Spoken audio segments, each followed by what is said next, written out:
I died in France, the romantic country that Asher abandoned me in. I could never wait for my lover again. That day he announced to the world that he was engaged to Scarlett, and I was all alone in a foreign land.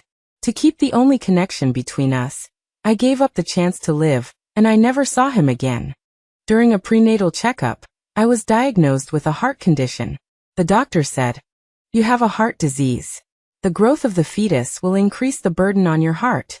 Only one of you, the baby or you, can survive." I don't know how I managed to walk home. After thinking it over all night, I decided to keep the child. She was the only link left between Asher and me in this world. I had no family left here, and Asher was the one I had loved all through my youth. Before giving birth, or rather, before I passed away, I shut out everything and everyone from my home country.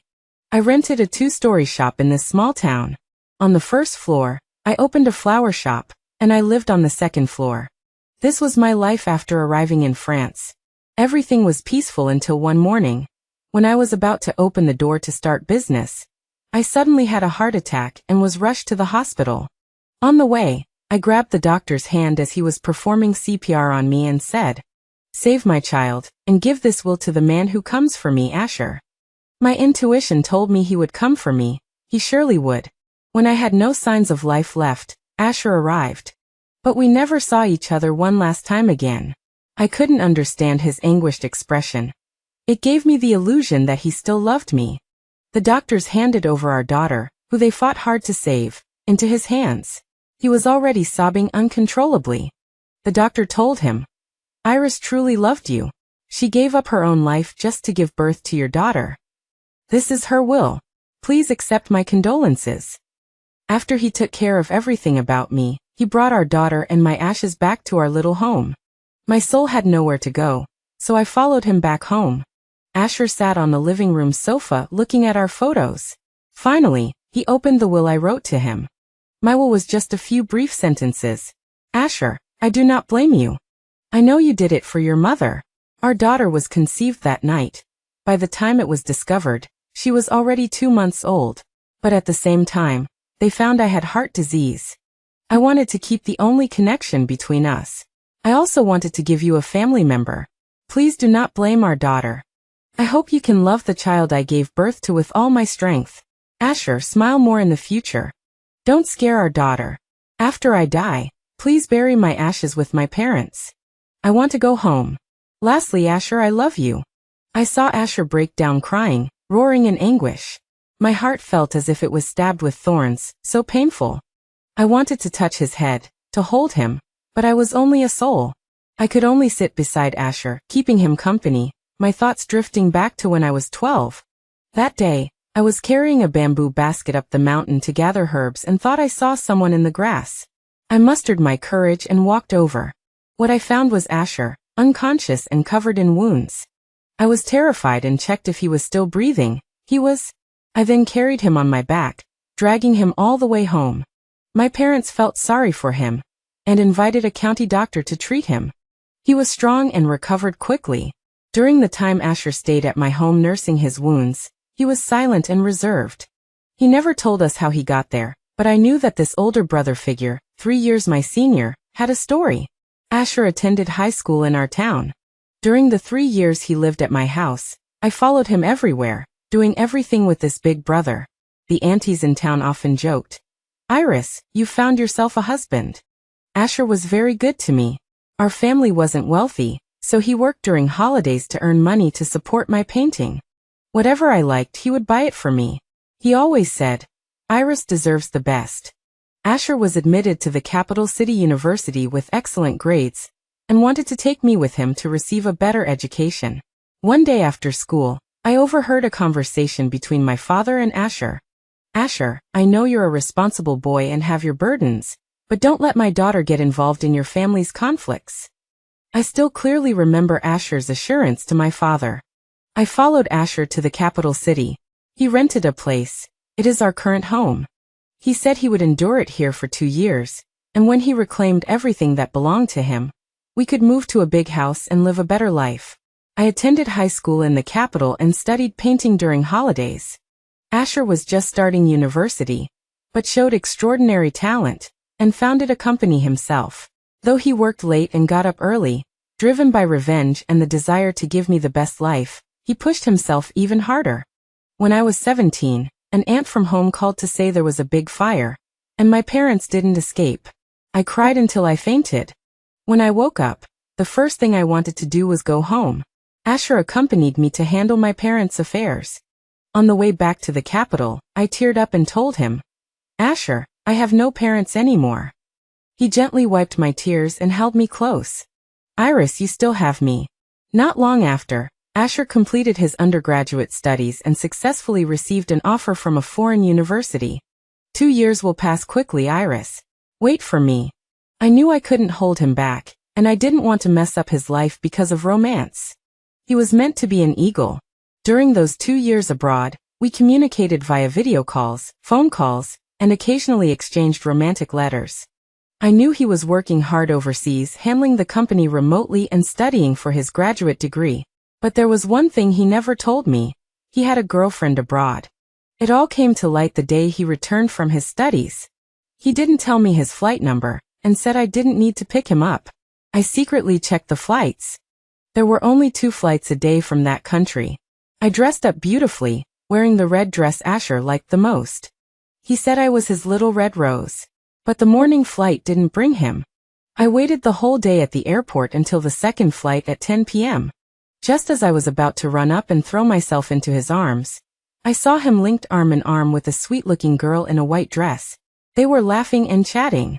The moment we saw each other, both Asher and I froze. Asher's voice was hoarse. "Iris, why are you here?" I forced a bitter smile. "I came to pick you up, Asher. And this is..." Before Asher could answer, the girl said, "Hello, I'm Asher's girlfriend, Scarlett." I fought back my tears. "Hello." Scarlett asked Asher who I was. He looked at me steadily and said, "My sister Iris." I don't know how I ended up following them outside and getting into a car. I only remember that it was a luxury car I had only seen on TV.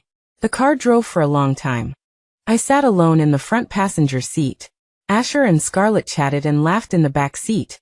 It sounded painfully grating. I closed my eyes and leaned against the seat, trying hard not to cry. The car stopped at a villa, one of many owned by their family. Asher had long since become the CEO of a listed company, and Scarlett came from a prominent family. I felt my chest tighten painfully, and my blood turned cold all over, making me shiver uncontrollably. Scarlett asked me to choose a room to stay in. I looked at Asher, who said nothing. "I'm not staying here. I can't get used to it. I'm just here to pick up Asher. Once you arrive, I'll leave." Saying that, I turned and walked away. In the end, tears couldn't be held back. Asher didn't come out to see me off. The driver sent me home. Asher never came looking for me again. I thought life would continue quietly like this. Then Scarlett came after me. She warned me to stay away from Asher, and that she knew I wasn't his real sister. But Scarlett didn't stop there. She allied with classmates to isolate me and spread rumors, saying I had no parents and earned money by sleeping with men outside. Everyone avoided me and cursed me behind my back. I didn't care. I never had many friends anyway, so I just stopped associating with them. What truly scared me about Scarlett was the kidnapping during an international competition held in the capital. On that day, as soon as I left home, I was kidnapped, knocked unconscious, and thrown into a car. The vehicle sped along a mountain road. The kidnappers jumped out, leaving me inside. It was my luck that I crawled out just a minute before the car exploded, but my right hand was destroyed. I could never paint again. I missed that competition, and Scarlett took first place. I stayed alone in the hospital for a week. The doctors declared my hand a lost cause. I returned home, defeated and heartbroken. Once I saw Asher picking up Scarlett at the school gate. I originally wanted to walk around, but Scarlett, sharp-eyed, spotted me and called me over. My legs seemed to move on their own. I don't know why, maybe because it had been so long since I last saw Asher. I missed him terribly. "Iris, do you want to go to the mall with us? Asher and I are going to pick out engagement rings." When I heard engagement rings, I froze for a moment and looked down at the ring on my finger. It was the one he bought for me before he went abroad, part of a pair. He said, "Wait for me to come back and marry you." Wow, Iris, your ring is so beautiful. Can I try it on? Asher looked at me coldly, then grabbed my hand and pulled the ring off, saying, Give it to Scarlett to play with. Asher, have you forgotten your promise? You said I should wait for you to come back and marry me. Scarlett happily put on the ring and said Asher was so nice. Not wanting to disturb their happy mood, I made an excuse and left. After they left, I looked back in the direction the car disappeared for a long time. I thought again of that boy in the small town who studied and played with me. It seemed we were drifting farther and farther apart. My hand could no longer paint. I took a leave of absence from school. The card Asher gave me, I never touched it. I found a job on my own. At the time, I was only 19, hadn't graduated college, so I could only do waitress work. I saved some money by living frugally, and just when I was thinking of leaving this city, I received an invitation to Asher and Scarlett's engagement party. I struggled for a long time over whether to go, but in the end I went. I wanted to say goodbye to him, to see once more the boy I had loved with all my youth. I arrived at the venue holding the invitation. Everything was so beautiful. When the music started, I saw the boy I loved walk up with his fiancée. I didn't linger and turned to leave. I bumped into someone. This person was a second-generation rich kid who liked Scarlett. He knew Scarlett hated me, and seeing it was me who bumped into him, he became even more arrogant, saying, Yo, isn't this that bitch? What right do you have to show up at a place like this? You're not even worthy to carry my shoes. After saying that, he tried to grab me. In my panic, I saw Asher's impatient, disdainful expression. I fled the engagement party like a puppet, walking home disconnected. Just as I finished packing my suitcase, the door opened. I looked up in surprise to see Asher come in drunk. But shouldn't a drunk man go to his fiancée? What are you doing here? Is something wrong? I asked calmly, though inside a storm was brewing. I came to see you. How have you been these past 2 years? Asher's low voice sounded like a cello. You're drunk. Go home. I didn't want to trouble Asher, nor add to my own troubles, so I pushed him away. Asher came closer, bent down and kissed me, and then something happened that shouldn't have. Inside, I was filled with contradictions and confusion, my mind blank. Before I completely passed out, I heard Asher holding me say, Soon, Iris, wait for me. My head was a muddled haze, and I slipped into unconsciousness. When I woke up, he was gone. Everything at home was just as before, as if Asher had never come. If not for the marks of his kisses and the soreness, I would have thought it a dream. After getting up, I saw a file folder on the table. It contained a plane ticket and an offer from a foreign university. Tears fell uncontrollably. I saw Asher's cruelty. Without taking what he gave me, I grabbed my suitcase and went to the airport alone. Looking out at the heavy rain, I wondered, was even heaven pitying me and crying? I no longer had a home. Asher set down his farewell letter and went inside to look at my sketchbook. After I came to France alone, I first went to my place. This house I found online when I was about to leave. The owner was an overseas Chinese, a 2-story house. I lived upstairs and planned to open a flower shop on the first floor. I wanted to do something I liked. I didn't speak the language well here, so I would learn while slowly running the flower shop. 2 months had passed. Maybe it was because I turned off my phone and distanced myself from the noise back home that my mood had improved a lot. Only late at night, in the quiet, would I think of Asher. And Asher, would you think of me? One day, just after getting up, I suddenly felt nauseous and dizzy, with a bit of stomach pain. I had no appetite, so I went to the hospital. The doctor told me, Congratulations, you're pregnant.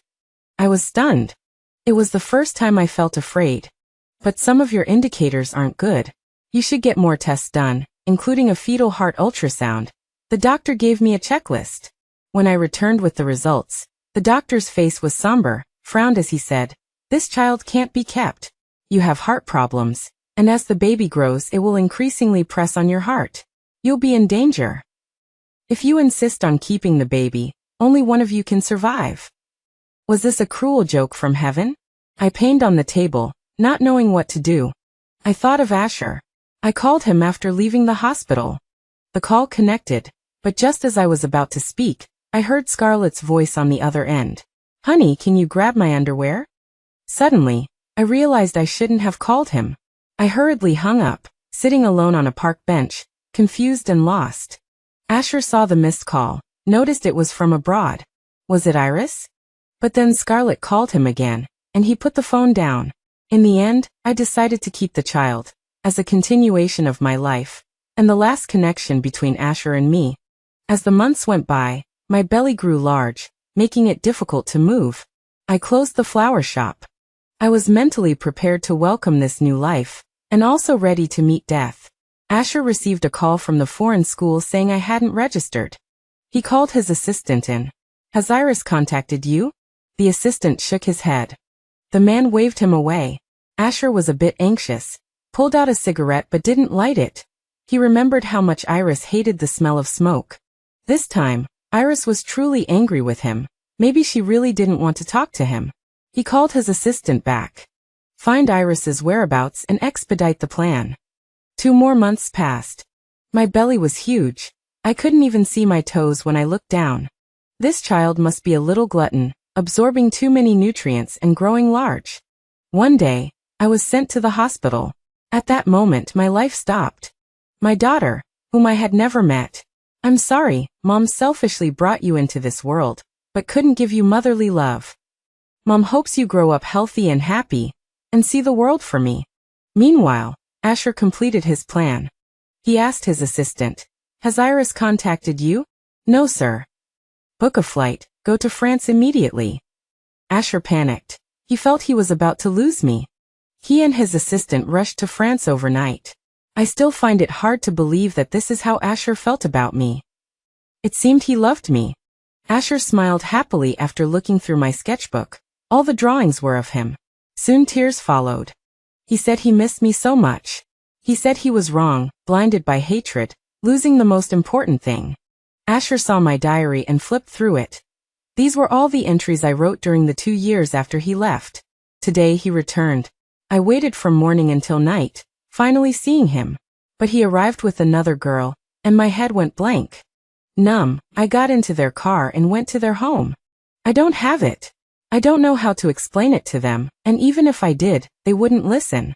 Not a single person spoke up for me. I truly felt helpless. If I were back home, no matter what happened, Asher would always be the first to step forward and protect me. But now, I can no longer rely on him. I knew Scarlett was behind all of this, because she found out I wasn't Asher's biological sister. How could she be so malicious? I had already learned my lesson, no longer contacting Asher, so why was she still doing this to me? She actually kidnapped me the day before the international competition, attempting to kill me. When the car plunged to the bottom of the mountain, I was truly terrified, but I wanted to live. Even if I were to leave, I hadn't properly said goodbye to Asher. Just minutes after I crawled out of the car, it exploded. This time, I lost my ability to paint. My right hand could no longer paint. Lying in the hospital bed, I wondered why I kept losing everything. My parents, Asher, and finally my right hand. The tears that streamed from my eyes flowed into my mouth. They were bitter. Asher never visited me during my hospital stay. Today, I saw Asher and Scarlett at the school gate. I secretly watched them together. In that moment, I felt like an ugly duckling, no longer worthy of the best Asher. Scarlett called me over, perhaps because I was greedily holding on to a sliver of hope. She said she was going with Asher to choose engagement rings. She saw my ring, said it was beautiful, and wanted it. Asher grabbed my hand and took off the ring. I froze on the spot. He said, "Let her wear it for fun." I bit back my tears, refusing to let them fall. It was his gift to me, my faith, the only support in my life. I had worn it, waiting for him for 2 years. Yet he was the first to forget it. That was my long-held belief, but he wasn't even willing to give that to me anymore. In that moment, I knew I had to leave. Today, I went to apply for a leave of absence from school and picked up my completed passport at the same time. When I got home, I saw an invitation in a delivery box. I hesitated to open it, though I had already guessed what it contained. But I opened it anyway. Cordially inviting Ms. Iris to the engagement banquet of Mr. Asher and Ms. Scarlett. I only read one line before tears streamed down my face, my heart twisting in agony. My boy was finally marrying another girl. I cried all night, eventually falling asleep on the sofa from exhaustion. Today was Asher's engagement banquet. I wore his favorite red dress, intending to say goodbye to him. But when I arrived, I couldn't bring myself to appear before him. I could only watch Asher holding Scarlett's hand from afar. As I turned to leave, I bumped into a man. In front of so many people, I was thoroughly humiliated. Everyone was pointing at me, whispering. When I looked up at Asher, my eyes filled with tears. I saw impatience and disdain in his eyes. I just wanted to escape that place. I walked a very long way before returning home. Tomorrow soon. Tomorrow I will leave this sorrowful place. Just as I was sitting on the sofa, staring blankly at our joint photo, the door opened. This was the scene I had imagined for 2 years. Me waiting for him to come home. I didn't know why he was here on his engagement day. I asked him, but he didn't answer. He asked me, "Have you been well these past 2 years?" I wanted to tell him no, that every day without him was awful. But everything vanished the moment I was about to speak, because I knew clearly that it was all false. I was leaving tomorrow, so I told him to go back to his own home, but he kissed me. My mind went blank. When I tried to push him away, I couldn't. Let go and indulge then. We wouldn't see each other again, Asher. It was a night of abandon. Before I passed out, I heard what he whispered in my ear. I slept with hope, thinking he would ask me to stay, that he would say he loved me and ask me to wait for him. But when I woke up, I saw the plane ticket and the offer on the table. I laughed at myself sardonically. What exactly was I deluding myself about? I hadn't taken anything of Asher's with me. I'm gone, Asher. It was my first international flight. I was so tired. Finally, I arrived in France. I contacted the person my teacher had given me as a reference. The one renting me the apartment was her friend. Although there was a language barrier, being away from all the commotion improved my mood significantly. I just missed my parents a little, and Asher too. I opened a flower shop. My hand couldn't paint anymore, but I still wanted to do something I loved. The relationships in this small town were simple. Everyone was kind and lovely. I really liked it here.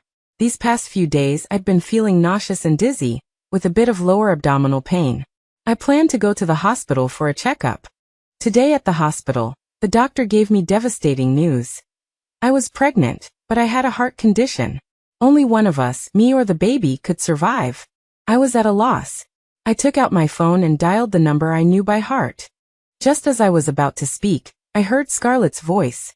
I hung up, furious. Back home, I thought all night. Ultimately, I decided to keep the child. I wanted her to be a continuation of my life, and also to keep the only link between Asher and me. Today I went for a checkup, and the doctor told me it was a beautiful little girl. I was overjoyed. Asher had once said that if we ever had a daughter, she would definitely be as beautiful and lovely as me. Lately, my morning sickness has been severe. I can't eat anything, but I have to force myself to eat a little, for our daughter. The morning sickness improved, but my body started to swell, and I often found it hard to breathe. The doctor said my heart might not last until the baby reached full term. Today, after my checkup, the doctor told me to be hospitalized, but the money in my card was already tight. Never mind, I'll wait a bit longer. The doctor told me to be prepared to accept the baby's birth at any time, and also to be ready to welcome death's arrival. Although I was fully prepared, I was truly scared. Asher, how wonderful it would be if you could be by my side. Today, I finished writing my will, and carried it with me. I told my doctor about my situation. She said I was very brave, and I gave her all of Asher's contact information. After I die, if Asher doesn't come looking for me within a month, she should contact Asher and entrust our daughter to him. If Asher doesn't come or doesn't acknowledge the child, then she should contact my teacher and have her send the child to an orphanage. Daughter, Mama is sorry. I selfishly brought you into this world. Yet I cannot give you a complete family. Nor can I give you a mother's love. Fate has decreed that you and I have no destiny together. But Mama loves you. You must remember that you came into this world carrying Mama's love. Mama doesn't want you to carry any burden.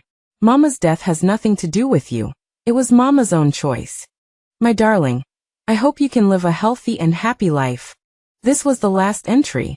Asher's hand trembled as he closed it, clutching it tightly to his chest, tears streaming uncontrollably from his eyes.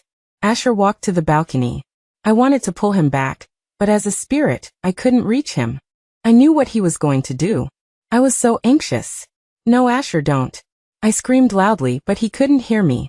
He had already stepped one leg out. Just then, our daughter's cries rang out. Asher turned his head towards the bedroom. He finally stepped back, picked up our daughter, and quietly looked at her. Thank you, my darling. I will fulfill Iris's last wish. The most important thing for Daddy for the rest of his life is to love you. Seeing him able to properly care for our daughter, I finally felt at peace. My spirit slowly became transparent, until it finally disappeared. I am Asher. From birth, I lived in a large, scheming family. My mother was a victim of this family. Though her husband didn't love her and her marriage was imperfect, she gave me all her love. Until one day, my father handed my mother over to that man, Victor. I witnessed my mother being beaten, raped, and murdered. In her last moments, she helped me escape. I ran desperately, fleeing into the forest to escape the pursuers, and managed to evade them. But exhausted and covered in wounds, I collapsed. When I woke up, I found I had been saved. My rescuer was a young girl with clear eyes like a deer. She was very sweet-looking, wearing a red dress, like a vibrant red rose. That year I was 15, in the innocence of youth, and I fell in love with this girl. I stayed in that small town for 3 years. During those 3 years, Iris's family treated me like their own child. I knew Iris liked me too. I told Uncle Daniel I wanted to take Iris to study in the Imperial City, so she could receive a better education. Uncle Daniel agreed, but his only condition was that I not involve Iris in my revenge plans. I agreed to Uncle Daniel's condition, and brought Iris to the Imperial City. We rented a 2-bedroom, 1 living room apartment. This was the best I could currently provide for Iris. So I studied and worked part-time, and later I gradually established my own small company. Life became much better for Iris and me. I could buy beautiful dresses for Iris, take her to eat her favorite foods, and find famous teachers for her to learn painting from. Just then, a call came from Iris's home, saying her house was engulfed in a fire, and Uncle Daniel and Auntie hadn't made it out. Iris fainted several times from crying. The next day, when she felt a little better, I took Iris back to that small town. My Iris, with trembling hands, lifted the white sheet. Seeing her mom and dad underneath, Iris threw herself into my arms and sobbed loudly. My heart ached immensely. I gently stroked her back, for I knew the feeling of losing one's closest kin. On the way back to the imperial capital, Iris leaned on my shoulder and calmly told me, "Brother Asher, I don't have a mom and dad anymore." My heart was breaking. I pulled Iris into my embrace. "Iris, you still have me." Back in the imperial capital, Iris fell ill and took a month's sick leave. Fearing her sadness, I often took her out for walks. But she no longer smiled as she used to. Not long after, the offer I applied for from a foreign university arrived. I had to go abroad to complete my studies. But I couldn't rest assured about Iris, who had just suffered such a sudden tragedy. To ensure someone could look after her, I found a nanny for her. After I went abroad, I tried to keep in touch with Iris daily via calls or video chats. Occasionally, my mischievous girl would write me letters. I also managed company affairs remotely, working online. The company grew rapidly. I thought it would be soon. Before long, I would be able to contend with Asher's company and Victor. At a friend's gathering once, I met Scarlett. Years of investigation had revealed to me that she was Victor's daughter. So I deliberately approached Scarlett, made her notice me. Later, Scarlett began to pursue me frantically, and I pretended to accept her as my girlfriend. Every day I spent with her, I suppressed the urge to kill her. I missed my little Rose more and more. Finally, the day to return home arrived. Iris asked for my flight details, but I didn't tell her because Scarlett would be returning with me. But Iris still saw me. I hadn't expected my foolish girl to wait for me at the airport all day. I saw tears and disbelief in her eyes. When Scarlett asked who Iris was, I could only painfully tell her that Iris was my sister. I dared not look into Iris's eyes. I could only coldly lower my head. Iris got into the car with us. On the way home, Iris sat in the passenger seat. I saw Iris's profile from the back. My little Rose had grown up. I saw Iris secretly wiping away tears. "I'm sorry, Iris." After we arrived at the villa, Scarlett invited Iris to stay in my house. This house was bought by my assistant after I went abroad. I had originally planned for us to move in together after Iris graduated, but there were just too many unexpected turns. I saw Iris's stunned expression. To avoid exposing my true intentions, I couldn't exchange too many pleasantries with her. The moment Iris turned to leave, I felt I was going to lose her, as if I couldn't grasp her anymore. But I couldn't go after her, otherwise all my efforts would be in vain. Victor was inherently suspicious. I dared not be careless in the slightest, so I had to make sure his daughter was completely devoted to me. My plan was already halfway implemented. I had no way back. After I returned, I didn't dare contact Iris much. I could only have my assistant find someone to secretly photograph Iris's life. I spied on Iris like a stalker. I knew what Scarlett was doing. I couldn't act myself. As soon as I acted, Scarlett would find out I was helping Iris. But I never imagined that I almost caused Iris's death. Scarlett truly was Victor's daughter, as ruthless in her actions as he was. She actually kidnapped Iris, intending to kill her, to prevent her from participating in the competition. When I found Iris with my men, Iris was already unconscious. Seeing her lying there, covered in blood, my blood boiled, my rage almost uncontrollable. I rushed Iris to the hospital. The doctor told me Iris's hand couldn't be saved. Sitting by her bedside, I finally couldn't hold back my tears. My Iris loved to draw so much. I left when I saw Iris was about to wake up. I avoided Scarlett's madness even more, fearing Iris would be harmed again. But I couldn't help but go see my little Rose. That day, under the pretext of buying a ring, I waited for Scarlett at the school gate. Scarlett saw Iris come out and deliberately called her over. That was the first time I saw Iris since she was discharged from the hospital. She had lost weight and was no longer as lively as before. Her whole being was lifeless. I clenched my hands in my pockets and could only turn my head away. When Scarlett wanted Iris's ring, I remembered what I had told Iris before going abroad. Iris, this is your brother's promise to you. Wait for me. Wait for me to come back and marry you. Scarlett looked at me. I had no choice but to take Iris's hand, easily remove the ring, and give it to her. The ring fit perfectly when it was bought, but now it was much too big. My heart aching, I gently rubbed Iris's hand with my thumb. Iris must have been very sad then. She didn't notice and left in disappointment. I saw disappointment and resolve in Iris's eyes. My little Rose was truly angry with me, but I could only apologize to her in my heart.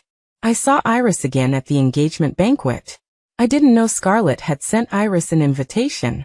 When I saw her, she was being pointed at by everyone and harassed by that bastard.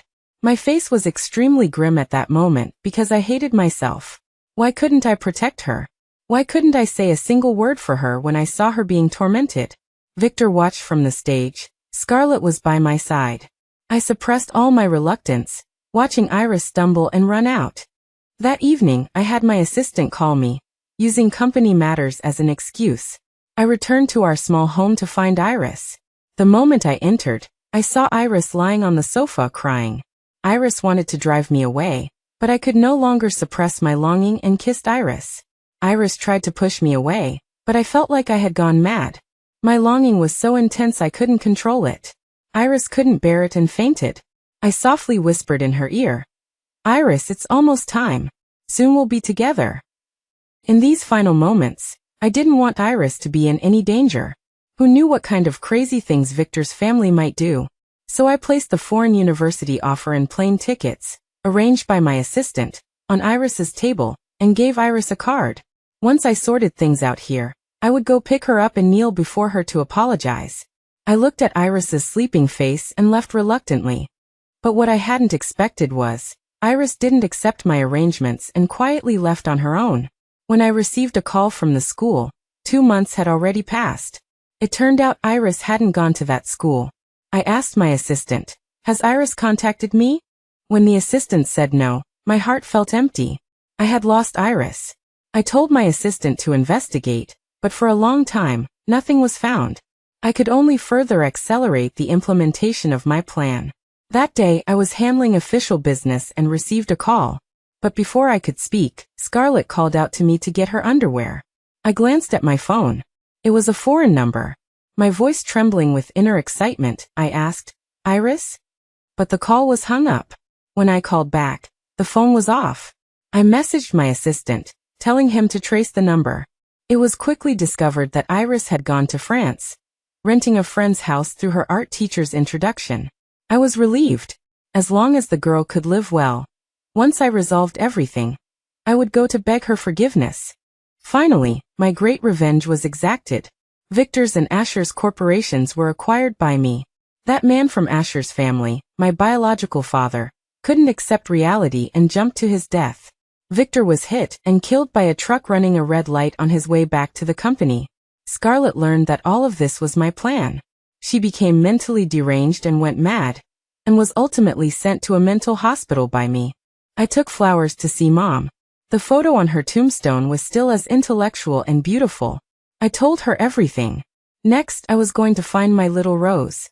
I asked my assistant, "Has Iris contacted me again?" The assistant shook his head. I told him to buy tickets. We were going to France immediately. Just after getting off the plane, I received a call from a doctor, asking me in broken Chinese if I was Asher. My heart sank.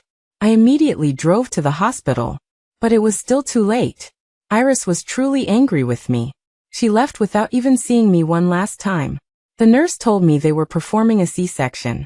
The baby was already out, and they were stitching up. I broke down, punching the wall repeatedly. My hands were a bloody mess, but I felt no pain. The assistant pulled me away. Just then, the nurse brought out Iris's daughter. She was soft and chubby, very cute.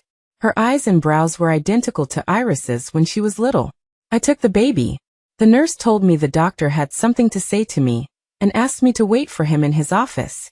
The doctor handed me Iris's will and told me that Iris truly loved me, and was willing to give up her own life to give birth to our daughter. I was stunned. Our daughter? Only when I opened the will did I realize how much Iris had endured alone. It turned out that Iris had called me that night to tell me about this. I returned to our home with our daughter and Iris's ashes. I saw Iris's sketchbook. How much this little Rose loved me. All her drawings were of me. I smiled, as if I could see that little girl in the small town, chattering beside me every day. I opened Iris's diary. From the time I left until I returned, Iris went from waiting and hoping to disappointment, despair, and finally leaving. I broke down, wanting to commit suicide to be with Iris. I owed her too much, far too much.